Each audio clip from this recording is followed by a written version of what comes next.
伟大的执行长王仁勋早起再度来到台湾，下晡到新竹拜会台积电。有关美国政府咧考虑要甲晶片补助转为股权投资，王仁勋冇讲伊的看法。不过美国的《华尔街日报》来报讲，其实川普政府并无打算要来入股到台积电。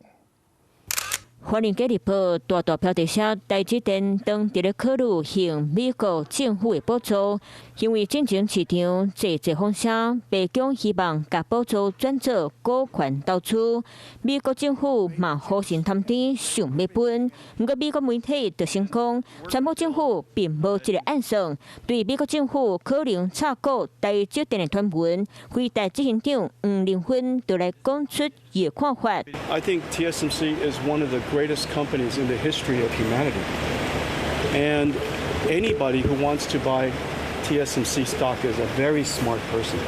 台积电的好就和黄仁勋拢学了，毕竟伫咧 AI 兴旺发展的时代，非但和台积电的合作关系更加密。Rubin is very advanced, and we have now taped out 6 brand new chips to TSMC.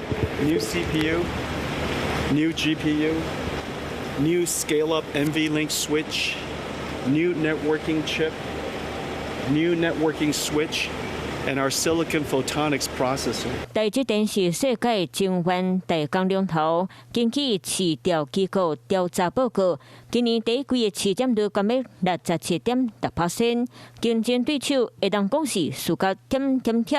专家认为，敢有美国政府的助战，对台积电来讲，无稍有大影响。台积电事实上很有底气，没有理由去申请美国的财政补贴的晶片法案的那个补贴金额，所以当然美国政府就没有机会投资台积电。对真侪种的传言，台积电无加做回应。黄仁勋预计快闪台积电新日厂就离开台湾，普遍看到台积电的重要地位。Hello， 我是雷亚，想要抢先掌握最及时的新闻资讯吗？赶快订阅、按赞、开启小铃铛，锁定华视新闻 YouTube 频道。